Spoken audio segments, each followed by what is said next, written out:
Om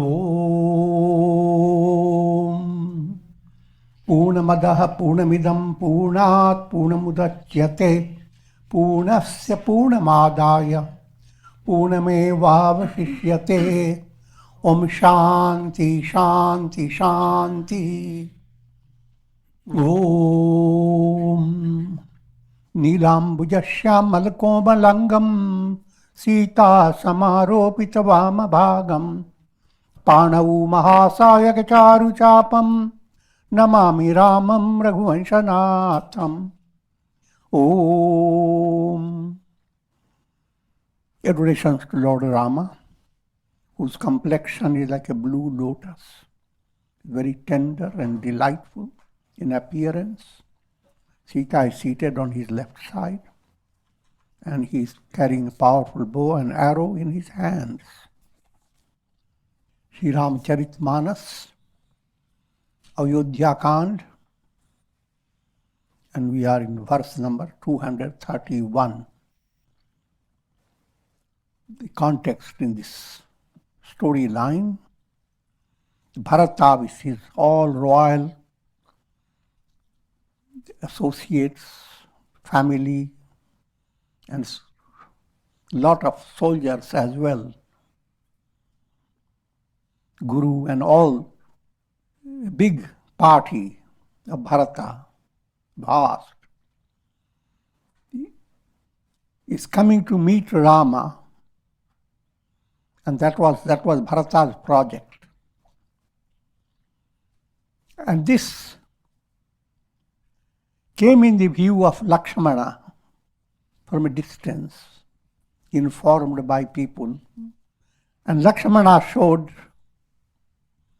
a great agitation with a sudden mental attitude that Bharata is coming to take away the life of Rama so that he can be Nishkantak, ruler. He can be ruler of Ayodhya without any obstacle. And when Lakshmana was expressing all his view, what he will do, he's showing his muscles, his bow, stretching his eyes. The celestial voice suddenly rang up from the heavens that indeed you are very powerful, O Bharata, O Lakshmana, but think before you do all this. Bharata's attitude, Bharata's project is totally different. And Lakshmana then calmed down and felt very ashamed, as it were. But Rama aided him not to feel too degraded. Rama also goes on describing those people who are overpowered by vanity, those who are worldly minded. For them, gaining tremendous power, that's a great achievement. But not for a person who is a devotee of God. And Bharata is totally a different personality. And in this process, Sri Rama highlights the importance of bhakti, devotion. If anyone has developed devotion to God, for him to be lured by the lower self, lured by your malas, impurities, that will not be possible. But if bhakti has not entered, then you are vulnerable. So bhakti is the golden sovereign key for securing your spiritual progress. That's the point being brought out. Always remember, Rama is the ultimate goal In the relative role, he is Jnana Yoga. Lakshmana is Dhyana Yoga, meditation. Bharata is Bhakti Yoga. And Shatrugna is Karma Yoga.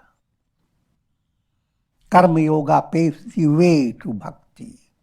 So Shatrugna is always with Bharata. And Dhyana paves the way to Jnana. So Lakshmana is always with Rama. Sita Devi is intuitive intellect, Viveka Buddhi, and it is her role that becomes the most important point in the entire Ramayana. The Rama struggles to find Sita, free Sita from the clutches of Ravana, ignorance, and associates of ignorance. Keeping that in view in that context, and just in a simple way, what you are being given is the importance of bhakti. Bhartahi hoina rajamadu vidhi harihara pada pai kabahu ki kaji sikarani chira sindhu binashai. Sri Rama tells Lakshmana, and Sita is nearby. Bharata cannot be agitated for attaining the kingdom of Ayodhya. And what do we speak of being the king of Ayodhya?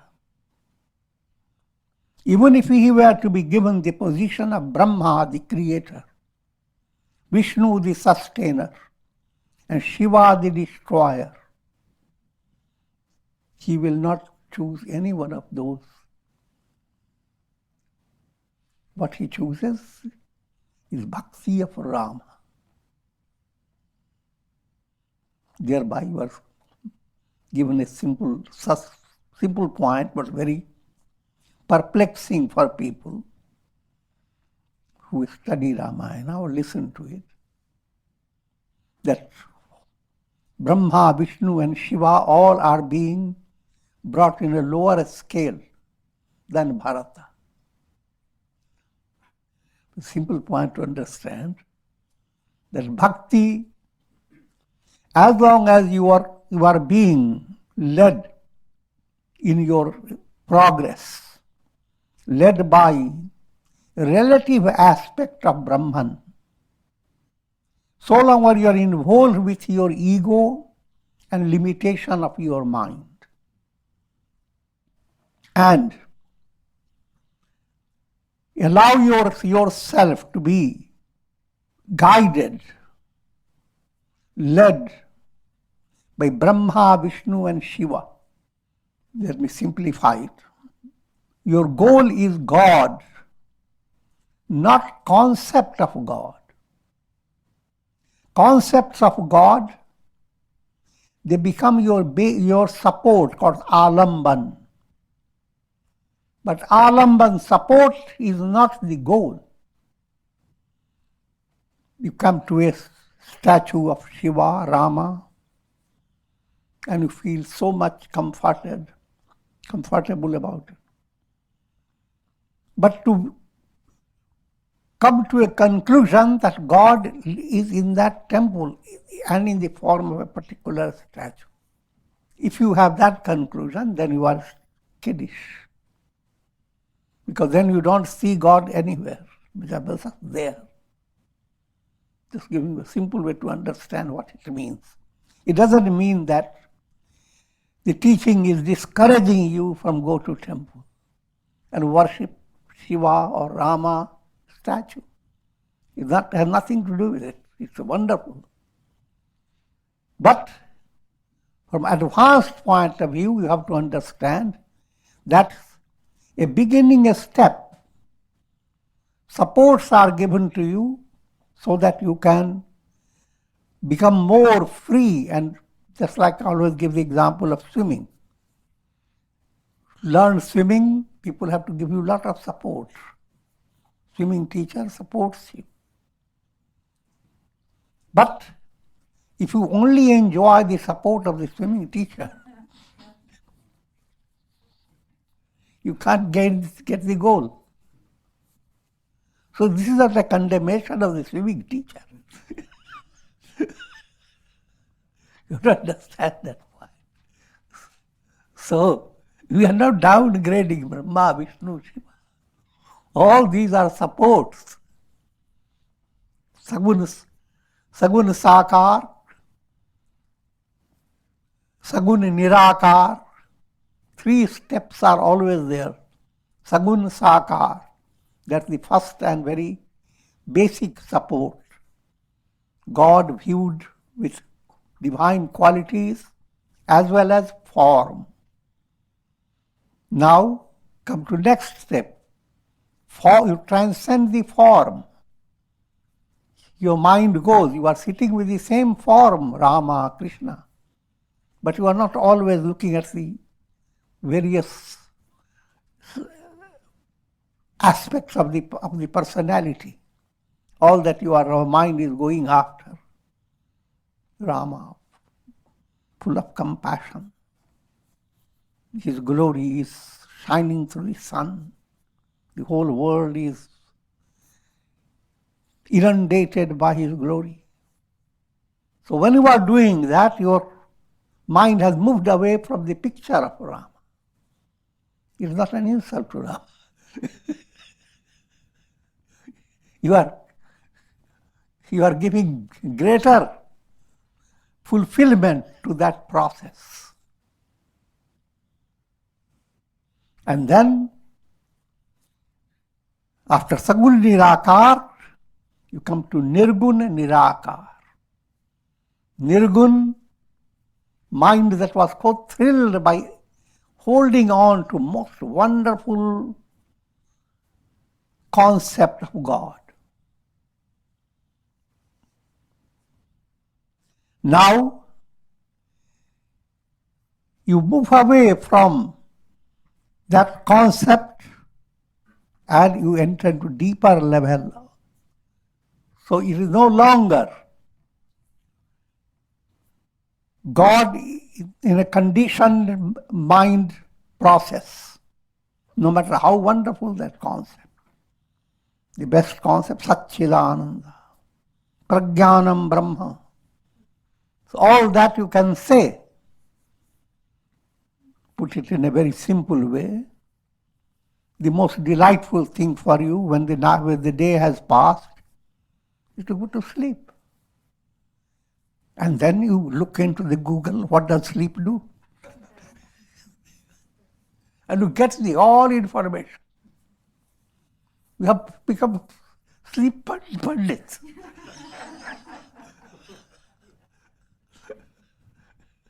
But for actual sleep, you have to leap out of all that.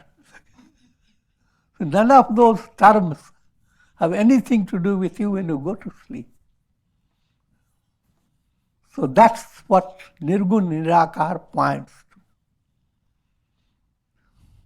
But all these are steps. Nothing is contradictory.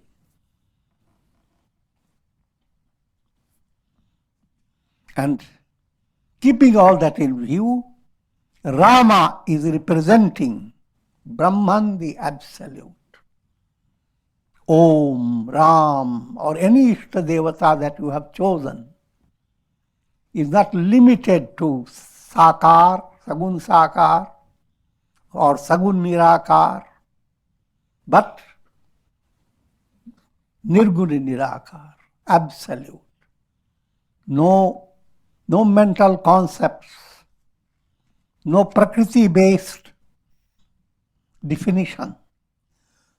And Rama also now gives them artistic illustrations that even the greatest position does not cause mada, pride, in the mind of devotee.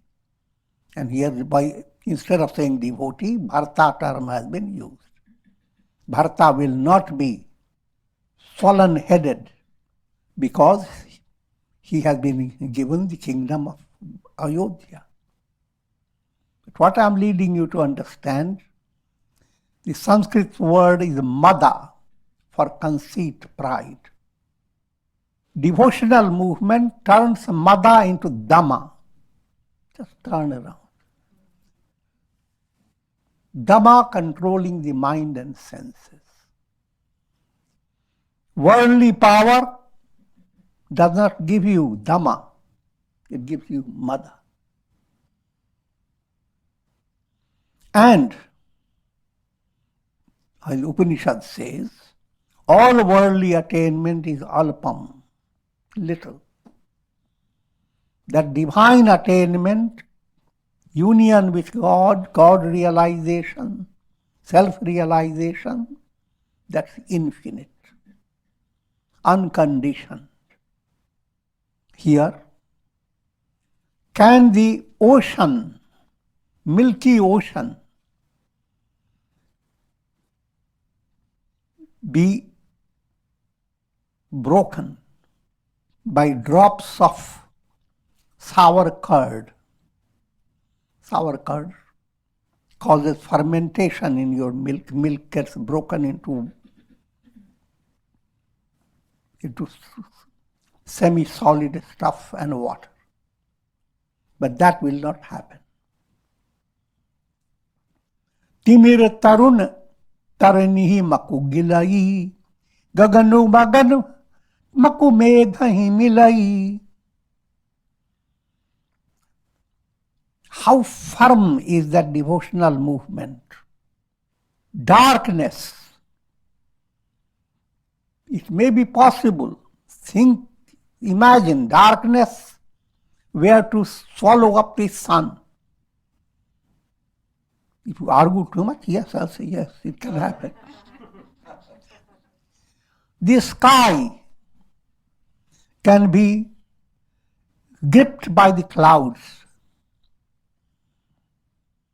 And Sage Agastya, who drank the entire ocean, it's an allegorical story, were to be drowned in a little puddle of water that's made out of cow's hoof. All that can be possible. But Bharata to become conceited because of kingdom, that will not be possible. In that statement, you are also being given a subtle point of God's position towards devotee. God is impartial. He is shining like the sun, supporting all reflected suns. But then, in a jar where the liquid that allows the sun to reflect, where the water is muddy, that God has become as if partial. He will not go there. But if the water has become clear, then God ignores all those pots that have a lot of struggle going on and goes after that pot where the water is clear. Think in a poetic way, as if he has been waiting, watching. His eyes are tired. He loves the devotees so much. Masakafu kamakumeru urai, hoina nipamadu bharatahi bhai.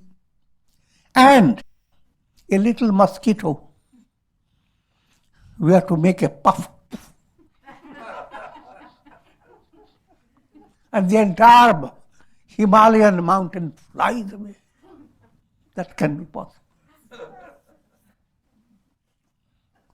But oh, Lakshmana, oh brother,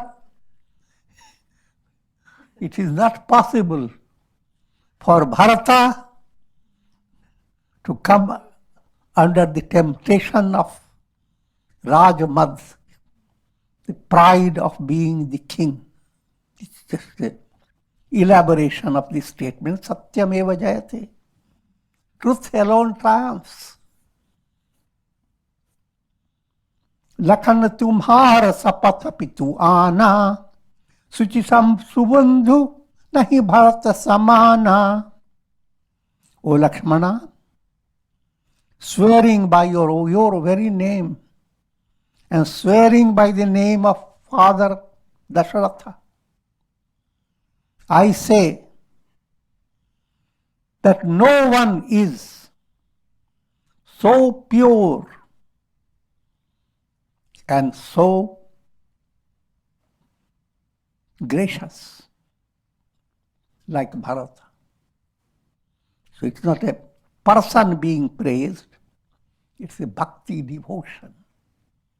Whoever has that type of a devotion, God goes after the devotee.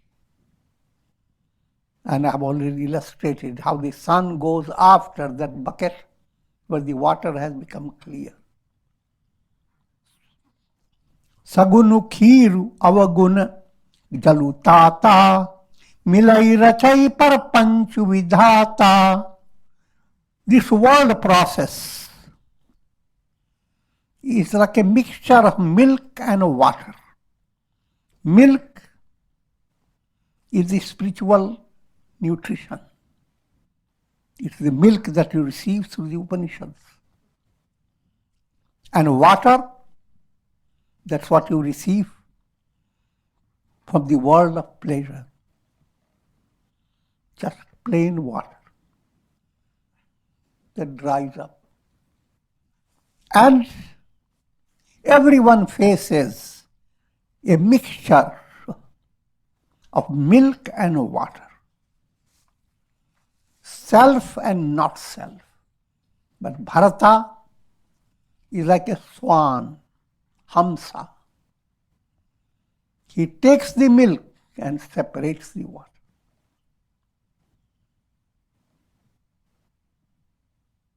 Gai guna pae taji avaguna bari, nije jasa jagat kinna ujiyari. The essential quality, the virtue,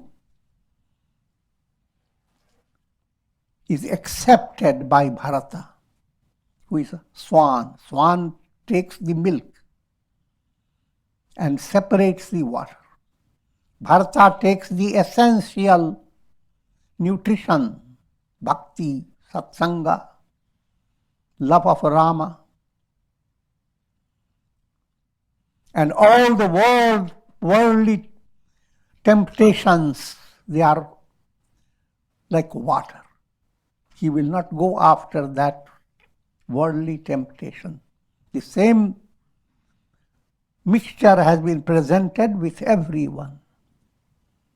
If you are a devotee, you go on moving away from mala, vikshepa, and avarana. All this is, from broad point of view, like water that pollutes the milk. And more in this Vedantic terminology, your project is to realize the self by negating the lower self or not self. Your body, your pranas, your mind, your intellect, your ego, all these are not self. So they're very naughty. And you are always mixed up with not self and self. So let your mind understand, who am I? Am I the body? Am I the senses? Am I the moods of the mind? Etc., etc. And if you go on doing that, you become a swan. So Bharata has separated the real, essential nutrition, milk. Bharata has separated the self from the not self. And thereby, his glory shines all over the world. कहत भरत गुणशील सुभाऊ, प्रेम पयोधि मगन रघुराऊ. Rama went on describing the virtuous qualities of Bharata. And he was at the same time, his whole face and personality was expressing the immense joy he was having by describing Bharata. As if he was taking bath, a joyous plunge in the ocean of love. Suni Raghubar बानी विबुध, देखी भरत पर हेतु, सकल सराहत राम सो, प्रभु को कृपा निकेतु. Now, in storyline, gods were also in a state of suspense. That where Bharata was going, and Bharata may succeed and take Rama away. And then the whole project of destroying Ravana will not be possible. And Indra was confused because Bharata was going along with big army. But Brihaspati, their guru, had already told them what was the real status of things. And now, gods, as if they have been listening to what Rama is talking about, describing the wondrous qualities of Bharata and how much Rama loves Bharata.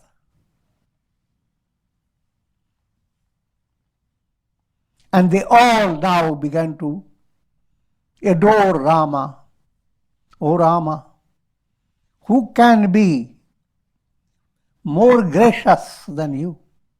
You are the abode of graciousness. Kripa Niket. Everyone wants grace, grace, grace. But there is ocean of grace. Otherwise grace comes in spoonfuls. An ocean of grace is divine self. God realization means you have been drowned in the ocean of grace. Not drowned in a wrong way.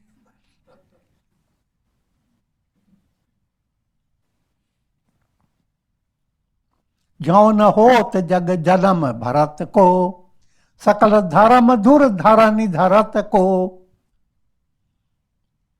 If Bharata was not born in this world, who could have sustained the wheel of dharma? Allegorically, what's being described, dharma has been just running away from people, like a big wheel, running wheel. But bhakti stops that wheel. Try to understand. Dharma chakra, adharma chakra. If you are following adharma, opposed to virtue, then you are subject to bhava chakra, the wheel of the world process, that cycle of birth and death. When you control this chakra, what controls it? Bhakti, devotion. The chakra then becomes dharma chakra. The bhakti was not there. Bhava chakra could not be stopped. And dharma cannot win. कवि कुल अगम भरत गुण गाथा, को जानई जिन तुम बिनु Raghunatha. The Gunagatha of Bharata, in other words, Bharata's good qualities are indescribable. No one can describe all the virtuous qualities that radiate from Bharata. And Bharata means bhakti. And even the best of poets who have amazing capacity to handle literature, even they cannot, is beyond their artistic talent. However, it is you, O Raghunath, O Rama, you are the one who really knows what Bharata is. Lakhan Ram Siya Suni Surabani, Ati Sukha Laheu na Jai Bakani. These voices that came from gods, Lakshmana, Rama, Sita, they heard these voices of gods and they were so thrilled. The thrill was indescribable. Iha Bharat sab sahit sahaye, mandakini punita nahaye. And coming back to the storyline, Bharata by this time came to the Mandakini river with all the assembly, all the army, and they stopped. They had their sacred bath in the Mandakini river. Sarit Sameep Rakhi Sab Loga, Magi Matu Guru Sachiva Niyoga. When they were all ready to proceed, Bharata asked them to stop. So, very close to the Mandakini river, they all stopped. The purpose was that Bharata wants to go and first meet Rama and then let them all come. So while doing so, he tells, before he goes towards Rama, he turned to mother, guru and mantri, minister, bowed before them and asked their permission. In other words, he received the blessings of the elders. And Bharata with Nishad Raj Guha and Shatrughna, these three personalities, they proceeded to where Rama and Sita, Lakshmana were abiding. Now, what was highlighted before is God's attitude towards a devotee. How God loves his devotee. All this is allegorical. God is not a human personality having an attitude. But for an aspirant to understand, truth is as if eager to come through your window. And with great love. And the moment your finger goes towards the window, the truth begins to love you, every fingernail of yours.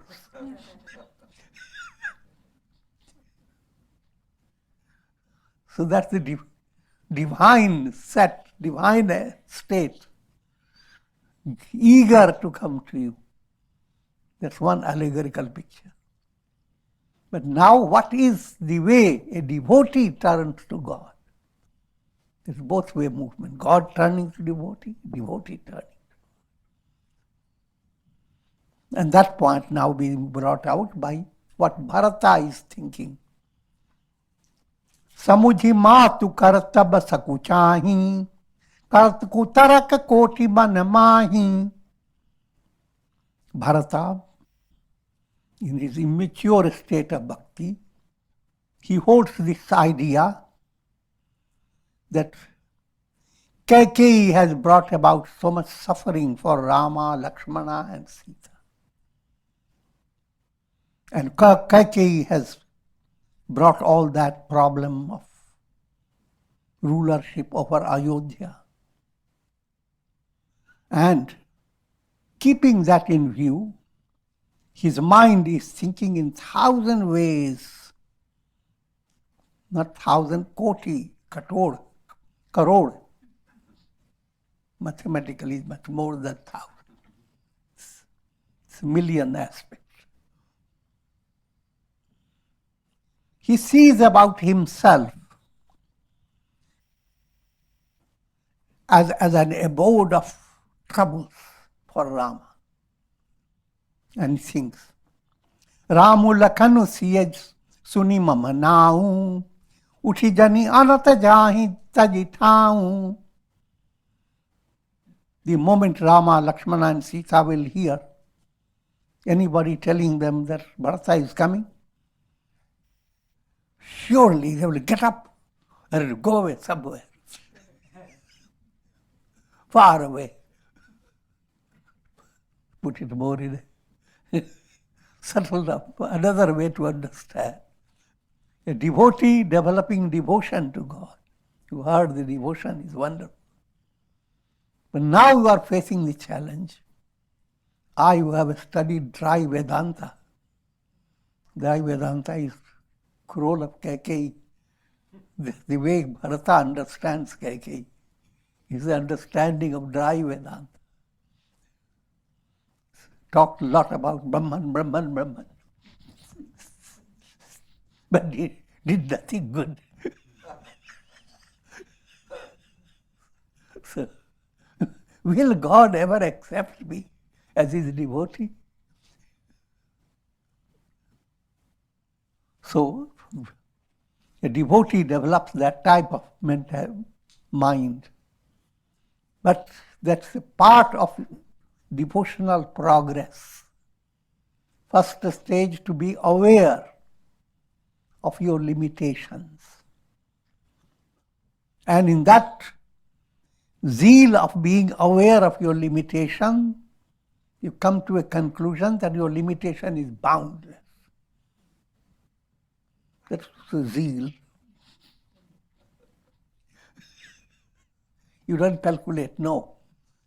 I'm 90% good, 10% bad, no. Oh, no. 30% good, 60% bad. Not so. I am so bad, I can't calculate it. So, this statement is not a statement of degradation, but a statement of need to have self-effacement. Your little self is being glorified by all your virtuous qualities. That little self and all that it thinks is not commendable. So, to the extent I am the little self, who can be worse than me? That's the devotional statement. Saintly statement. Mosam kaun kutila khalkami. Who can be more crooked, pleasure indulgent, and dusht? This form of internal humility is characteristic of devotional movement. But as long as you go on comparing yourself with others, that I have 90% good quality and that person has only 10%.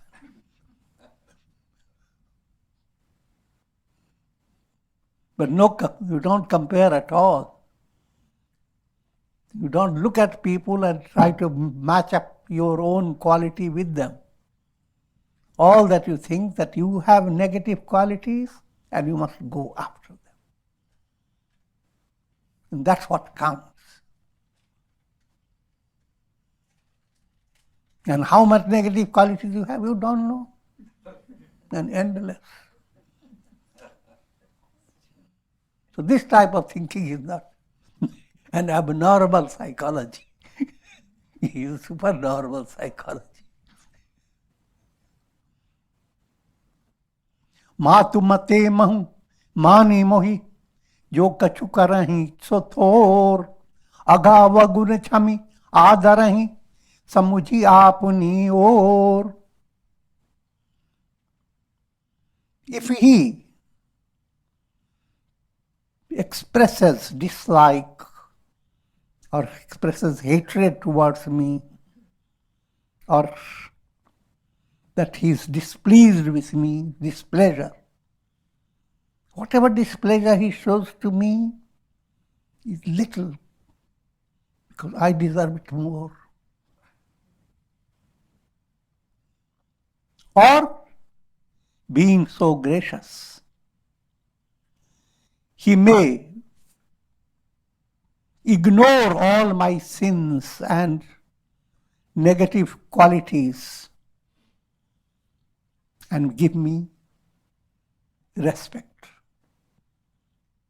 जो परिहरहि मलिन मनु जानी, जो सन्मानहि सेवक मानी. If he abandons me, considering me to be impure-minded, or if he welcomes me, considering me as his servant, whatever he does, I have taken refuge in him. More saran ramahi ki panahi, and I have taken refuge in the shoes of Rama. If you are securing the shoes, you have secured the person who you.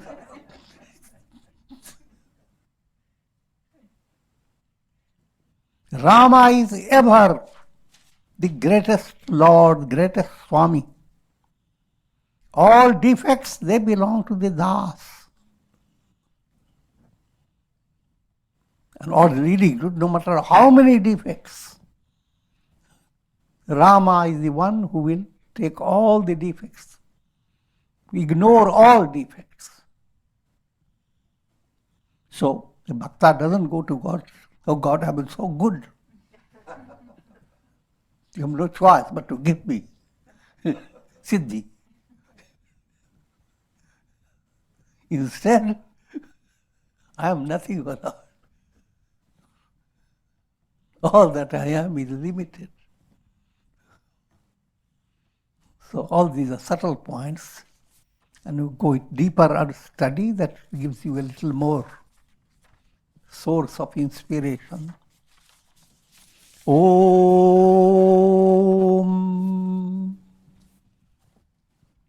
Ram Ram Ram Ram Ram Ram Ram Ram. Om Namah Shivaya. Om Namah Shivaya. Om Namah Shivaya. Om. Prayer for shower of Karunamaya ras of divine grace over all, to relieve all those who are suffering from this coronavirus. And may God inspire every soul to follow the path of bhakti, turn life joyous, sahaj, saras, sanidhya, sahaj. Struggle in your life becomes easier, spontaneous, when you understand God is working through you. Saras, and while you begin to experience that, facing challenges in life, challenges are always needed. Even a child, in order to grow, has many challenges. Facing those challenges become more and more saras. You become a waffle.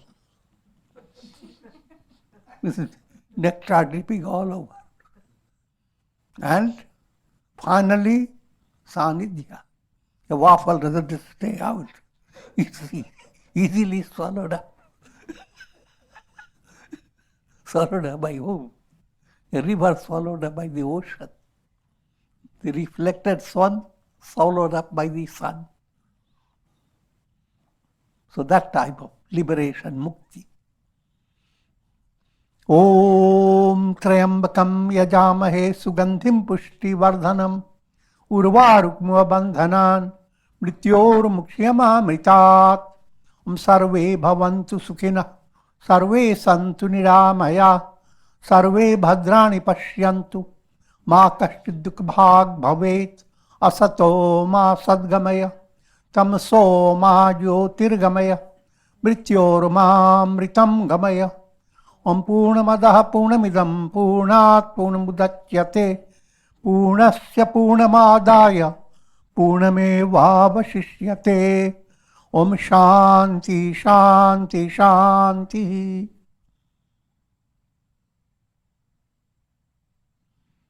Hari Om Tat.